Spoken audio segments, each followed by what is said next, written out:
everyone, and today we'll be seeing one of the problem from Leetcode. It says longest substring without repeating characters. The problem is very simple. The problem asks us, the problem asks us is that we are given a string and we need to find the length of the longest substring without any duplicate characters. So here is a string over here, and the longest substring we can find is of length 3, either this or this over here, and this is the longest 3. You can take substring of length 2, but that is not longest. Substring of length 1, but again that's the smallest. Same with example 2, where 1 is the smallest. Example 3 is quite interesting, where you have substring within the middle. So you are not sure whether the substring lies in the front, anywhere, or middle, or to be fair, at the end. So we are not interested, to be honest, within the substring where does it lies. We are interested within the length. So what we can do over here is we can have a length, or I'll say max length, which initially is 0, and that should be our returning max length, returning value. But again, this question remains again the same. If I am provided a string with this, let's say this is my string, this is my string, how can you tell me that hey, string length is 3 or 4 or 5, whatever? So for that, you need to understand that hey, I can do one thing, that I can run 2 loops. That one loop is to understand what is a start, and while I go forward with the second loop, check that hey, I have visited it or not. So well, this is a 2 loops. You can take it in O of n squared time complexity in a very nice solution, without using any hash set or something like that. You can go n cube as well if you are messing up a lot, but no, we are here to solve this problem within O of n. But how are we going to do so? O of n time complexity, and we would be also using O of n space complexity. So that is clear that we are leveraging the space in order to minimize the time. And what better data structure can we have to store these characters rather than a set? Because set guarantees us a no duplication and gives us a clear one-shot O of 1 operation. Within O of 1 operation, they can give us that hey, whether this character exists or not. So whether you have seen this character or not seen this character. So I can have something like hey, I'll have a set of character, which would be, I'll saying seen is equal to new hash set. That would be a simple thing. This would indicate hey, I have seen this character and I have not seen this character. But still the question remains same, how can we compute the length? Well, let's go to the basic again. What do you require for length? A start and end.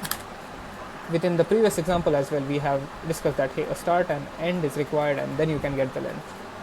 So here we can have a start and length, and we can move this start and length in such a way that hey, my start goes here and end would go somewhere here, and within this start and end I would always have a valid string.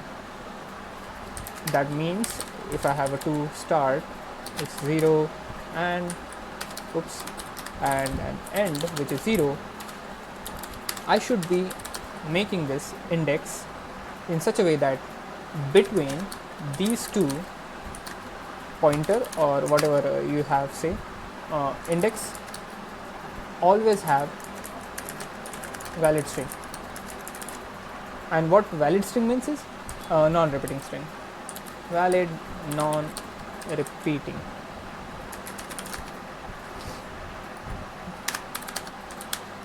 Cool. So always valid non-repeating string I'm having within these 2 characters, but I have to incorporate this, right? I have to move this start and end pointer. how should I go? I'll go with end to run till the end, and meanwhile I'll just keep start wherever it is, and I'll shrink the start based on the point where this condition is not true. That means I'm seeing the string invalid. Wait a second, it will be more clear. I wanted to move end till s.length. Yeah, and that's what I wanted to do. Along with this, I wanted to see that, hey, what current character I'm having. So character ch, or I'll say incoming. So incoming character would be s.character at end. Because I'm moving end, that means I am using end, and the newcomer is from end. So that's an incoming thing. But wait a second, what happens that, hey, if this incoming I have seen already, so scene.contains incoming. So if I've seen this incoming, then I mean I need to make this valid. So I need to shrink this till the point I have not seen this yet. So instead of if, I'll do while, and I'll shrink this so that my start pointers go further and further. So that's what I will do here is scene.remove s.character at start. Now visualize this for a minute, that hey, if I'm at A, and my start is here, my end is here, and if I'm seeing start and end both as A, so I wanted to move S forward, and both my S and E would be at, what do you say, the second A at index 1. So yeah, that's where I found out that, hey, S and E have only one character. That means end minus start plus 1 is equal to 1, and hence only one character. So this was a good example. I'll use this formula only below.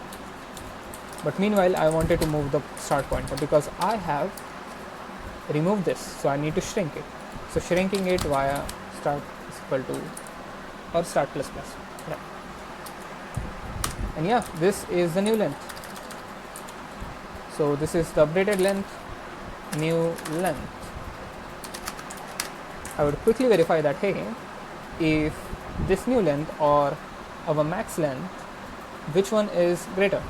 So max length is equal to my dot max of max length comma new length. Cool.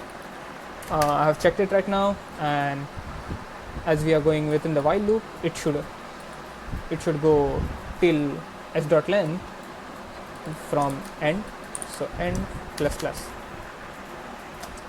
So yeah, I guess this would do the thing where I am iterating from end, which is going from 0 to s dot length, and meanwhile I'm shrinking the window wherever I find invalid. That makes me sure that whatever new length I'm getting, that is already valid, and comparing that new length with maximum length, ultimately returning the maximum length. So this follows O of n time complexity. And how does it follow O of n time complexity? That's a good take. You see, scene is a data structure. Scene is a data structure, and every element within scene is only once added and once removed. So that gives us once addition within scene could go to O of n time complexity, and once removal can go to O of n time complexity. Both combined, you can get it O of n plus O of n, which is still O of n. So time complexity overall is O of n, where we measure the time complexity as accessing the character of string and interacting with our data structure. Cool, that is it. Even if you don't interact with data structure, end is only considering that character only once, and start is also considering that only once. So that is how it is done in O of n time complexity. Let me run this if I'm able to. Okay, nice. It is giving me a wrong answer. Why?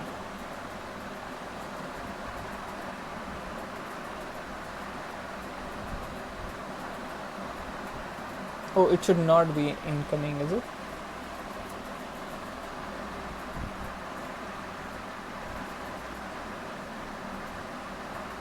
What is wrong here?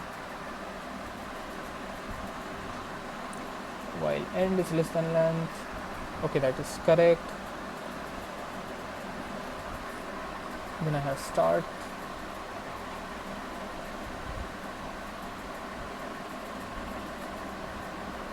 So start to no start. That is also true. So they gave me an expected 8. Oh, I got the solution. See, we are just removing it, but we never add it. So we need to add as well, right?